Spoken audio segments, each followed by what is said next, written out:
Welcome to Our Weird World. I'm your host, John Henson, and this week, starting kind of a new kind of episode. We're going to be doing these probably for the first of every month for most months.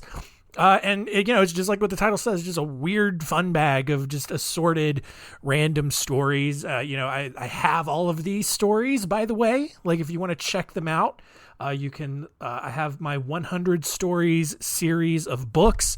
All these stories are in there. Not making anything up on the spot. You can check those out. Typically I try to, group them together into a story, or, if there's multiple ones, into a theme or whatever. But there's just a lot of random stuff out there.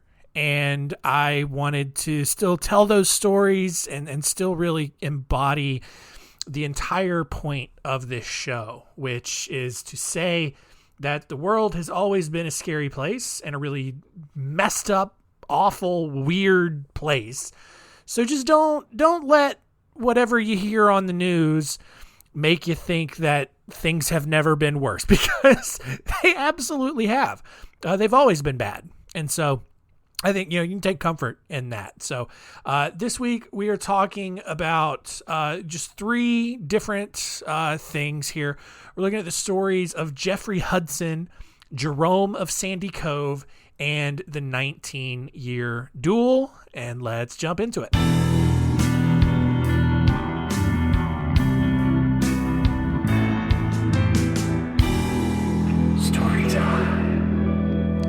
Jeffrey Hudson was born on June 14th, 1619 in Rutland, in central England, to a bull baiter, which is not what I originally thought it was. It is not someone who jerks off bulls. All right, a bull baiter is a man who just professionally gets bulls to fight each other. So essentially, it's a bullfighter. If you think about cartoons and even Spanish culture, it's the guy that waves the red cloth and does all the fancy things, and the crowd goes wild until he gets gored to death by the bull because it's a stupid thing to do. So Jeffrey Hudson, his dad was a bullfighter, essentially. And while the rest of Jeffrey's siblings were normal sized, however, Jeffrey remained small. Most people legitimately, and I'm not making this up, most people legitimately thought Jeffrey's size, or lack thereof, was because his mother had choked on a pickle during pregnancy. And that's just not how science and genetics works, you guys.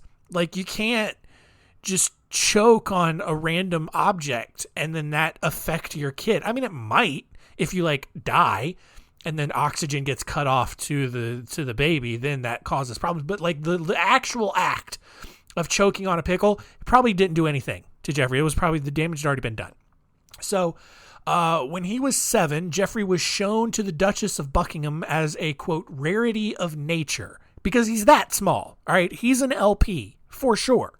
The Duchess was so enamored with this little fella, she invited him to live with the royal family, and Jeffrey's family was happy to hand him over because, they got a bunch of other kids. It's 1600s England.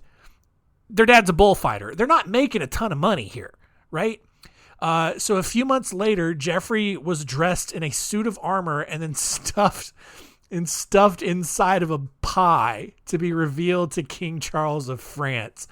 And everyone thought that was the funniest thing they'd ever seen. And honestly, I get it, right? Just little people in general. And I know that there's a lot of pushback to stop making them these caricatures. But man, people like Wee Man from Jackass, hilarious, right? And just the way their bodies move, it's funny. It's objectively funny. And that's not being discriminatory. That's just an observation. They bring joy. All right. It gets a little discriminatory when the only thing you associate them with is an elf. That's where it gets problematic. But to just enjoy them and just how they are and how they exist, I don't know that there's anything wrong with that. Right. There was a thing in Florida at one time, I think they may have actually repealed this law.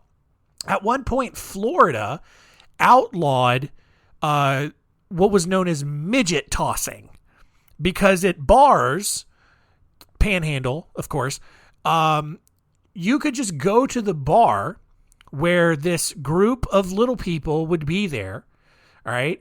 And there would be this giant kind of Velcro wallpaper, and you could just take that LP and just chuck them at the wall and see if they stuck. I'm not making any of this up. That is a real activity that you could participate in Florida at one point, and then they had to outlaw it because Florida, right? And then I think they repealed it because, ironically, the little people sued because Florida was literally taking away a source of income from them. And it was just funny. Anyway, back to the 1600s. Little Jeffrey Hudson, he's dressed like a little knight, and then they just stuff him in this giant pie to present to the King of France. Later that year, Jeffrey was then moved to the Denmark House, where the Queen kept her royal court. He was housed with other curiosities, which included a giant man, 2 dwarfs, and a monkey for some reason. He and the giant man actually began performing together, in which the giant would take Jeffrey and also a loaf of bread out of his pocket and then make a sandwich. So that's how small Jeffrey Hudson is. You have 2 dwarfs in this show, and Jeffrey is smaller than that, right? Like, I think there was like an old Family Guy cut scene where Peter was just like, yeah, I feel like a dwarf among midgets, which and like, I know dwarves, like, whatever, are like marginally taller, but that's just, I mean, Jeffrey was a little guy. By the 1640s, England was in the middle of a giant civil war, as they were most of the other time. The Queen had fled to France and actually took Jeffrey with her and named him a captain. And she named him a captain out of like amusement. He wasn't actually a captain, but Jeffrey took this very seriously, and he became adamant that he would no longer be the butt of any jokes or the subject of anyone's amusement. So in 1644, this guy who kept making fun of him, Jeffrey challenged him to a duel, and when the man showed up to the event with like a turkey baster instead of like a sword, Jeffrey just shot him in the head with a pistol, just like, you're going to take me seriously. And the guy didn't, and then he died. And while it was a win for little people all over the world, dueling had actually been outlawed in France, and Jeffrey was actually arrested and sentenced to death. The Queen of England actually intervened and had his sentence reduced to exile, and within months, Jeffrey was captured by pirates and sent to North Africa, where he spent the next 25 years as a slave. When Jeffrey returned to England in 1669, he had actually grown nearly 4 feet. An extra 4 feet. So he was like normal size now. But here's the thing. He attributed his growth to the repeated sodomy that he suffered from his captors. That's, man. So like, I don't know what that means. Like, does that mean like tall girls, like the taller a girl is, the more she does it in the butt? I don't know. Or is like, all these NBA players, is that why they're so tall? It's because they were repeatedly sodomized when they were children. That's a bad joke. As I said it, I was like, ooh, that's in poor taste. But I did it anyway, because why not? It's my show. So Jeffrey comes back. He's regular human sized, which is probably the most demeaning way to describe that. And he attributed it to being sodomized repeatedly by his African captors. Unfortunately, he was thrown in prison shortly after coming back to England for being Catholic, thanks to the current political climate that made Catholicism a criminal offense in England, because of course it would. He was released from prison in 1680 and died 2 years later. What a fun story, right? Our next story here involves a guy named Pierre Dupont de l'Etang, who was a French general during the French Revolution and the Napoleonic Wars.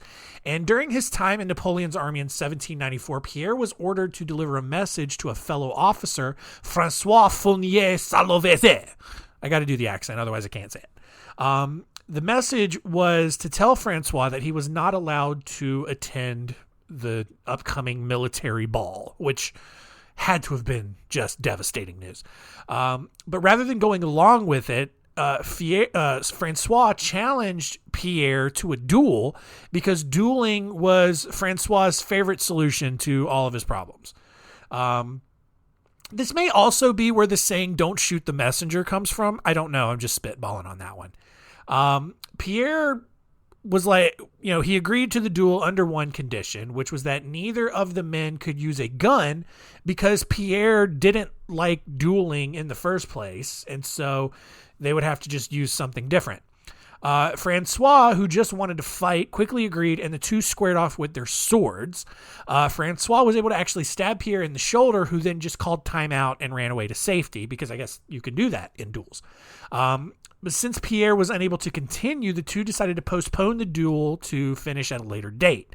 When they met up again, this time Francois was injured and called timeout and retreated.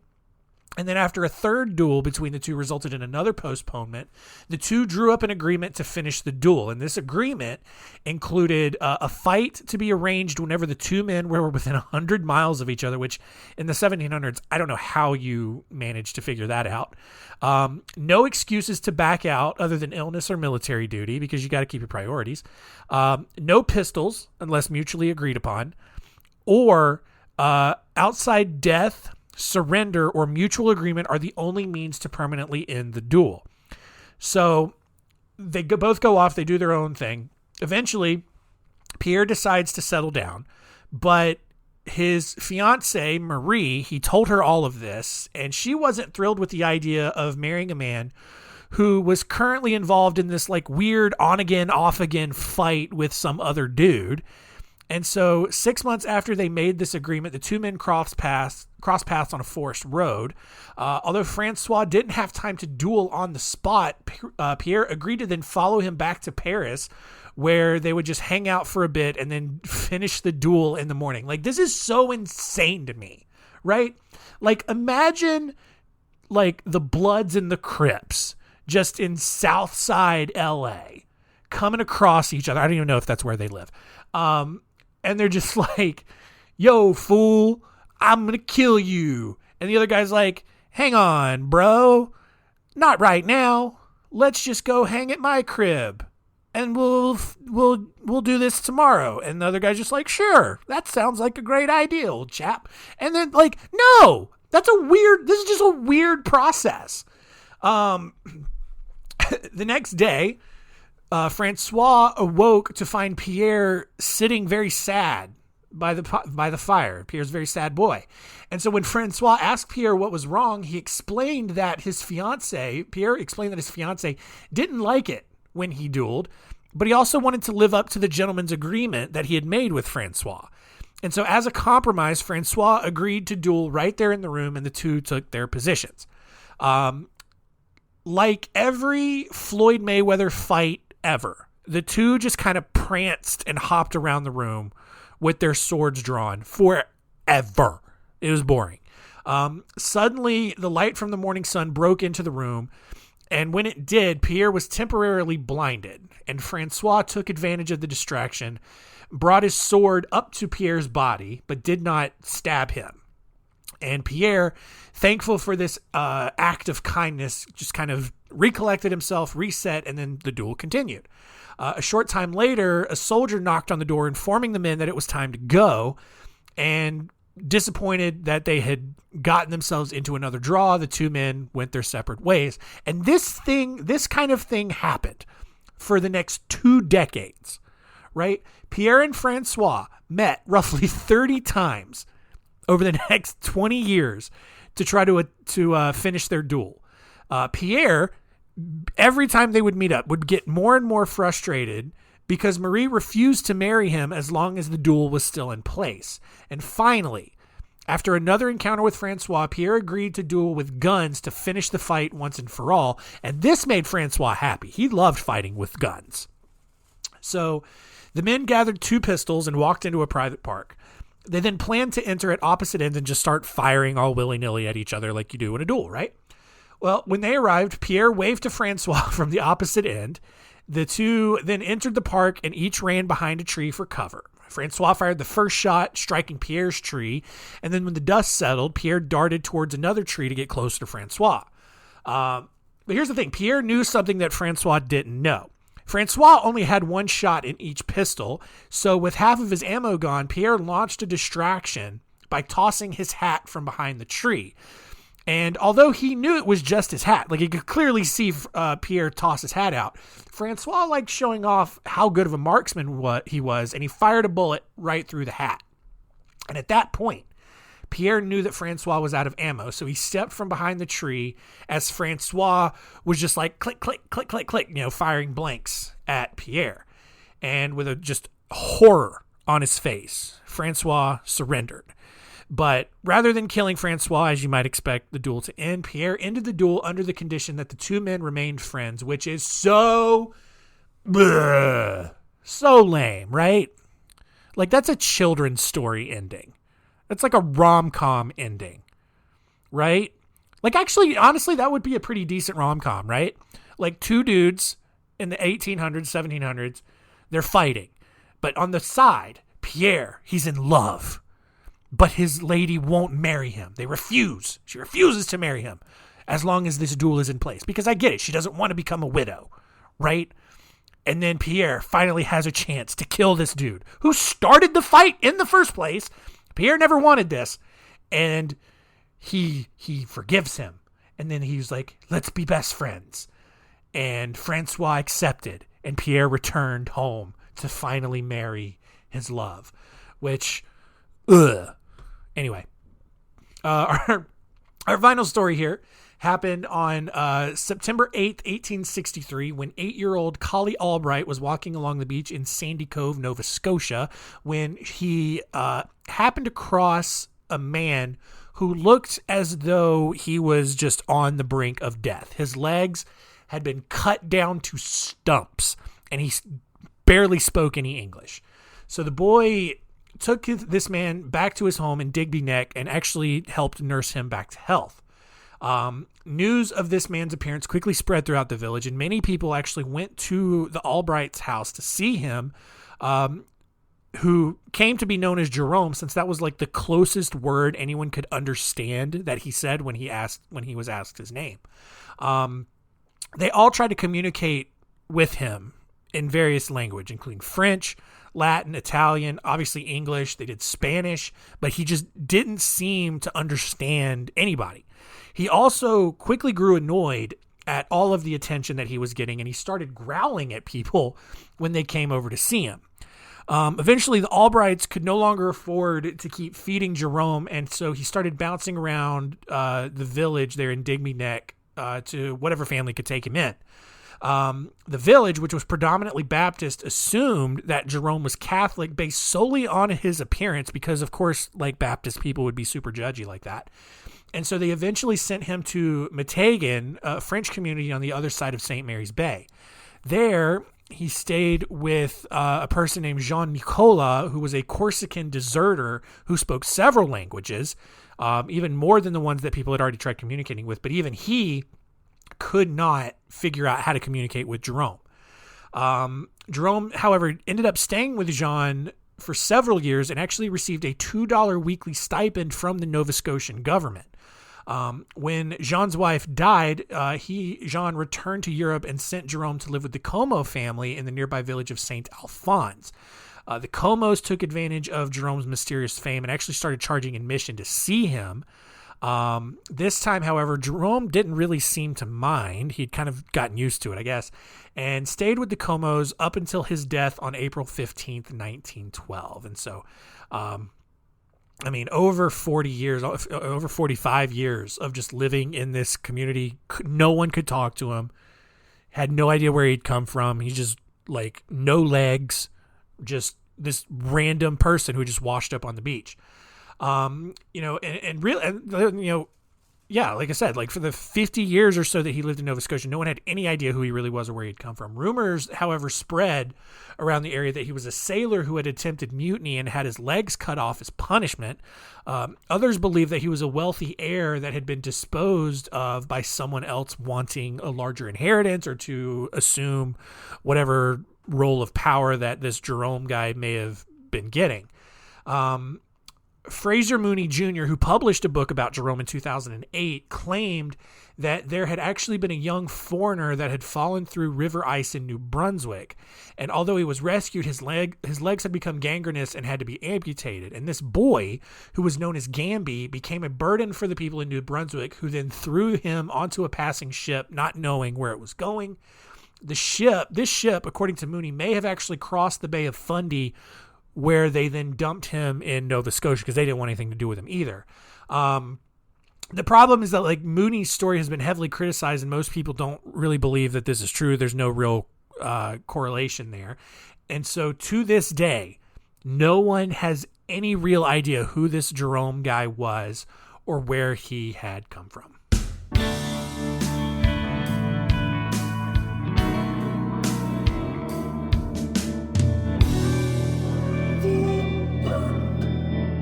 So there you go. Hope you liked this little kind of change up. Like I said, going to be doing it for a lot. I have a lot of these lined up. So I hope you enjoyed it.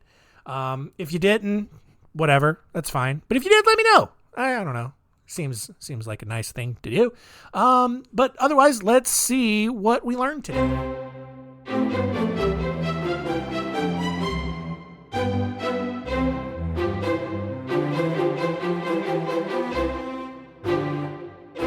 What did we learn? Number one, Jeffrey Hudson was a really, really, really, really tiny person.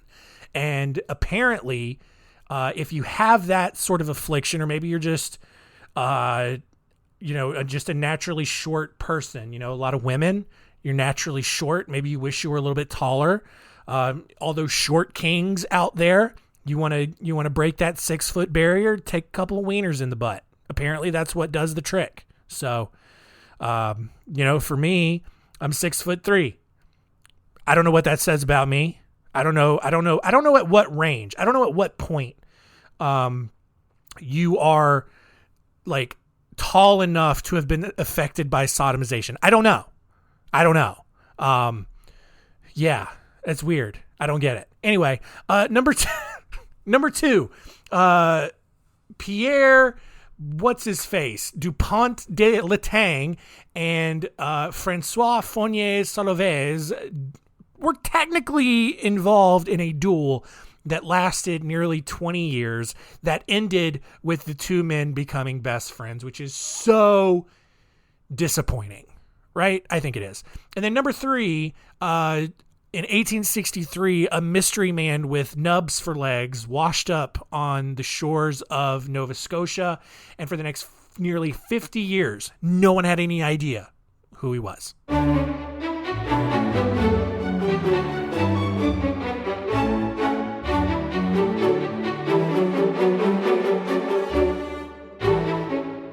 Next week on Our Weird World, back to one story, and we are going to look at the Donner Party. It's one of the more famous stories, but most people just know that it was just this traveling caravan that got stuck in the snow and they ate each other. But what really happened, and how did they get to that point? We're going to look at it, and it's going to probably be a pretty big episode, so get ready for that. But that is going to do it for this week. Thank you for continuing to listen. Keep telling all your friends. Recommend, if you got some short friends, recommend that they, take a wiener in the butt, I guess. I don't know. Does it have to be? Hang on. Here's the thing, though. I don't know why I'm fixated on this. Does it have to be a wiener? Could it be like a thumb, or maybe a couple knuckles, couple digits? Does it have to be another person? Probably someone has to. That's the thing. I don't know if self-sodomization is a thing. Maybe it is. I don't know what the technical terms are, you guys, but I don't know. Maybe, look, here's the thing. If you're curious, right? It's okay to be curious. Maybe just grab something that resembles a shape that would fit in your cavity, right? And just see what happens, all right? It's probably going to take a few sessions, right? Might be once a day for like 6 weeks. It could be 6 months. I don't know. But just try it and see if it makes you taller and then report back to me because I am curious, right? So do that. But also, just keep it weird.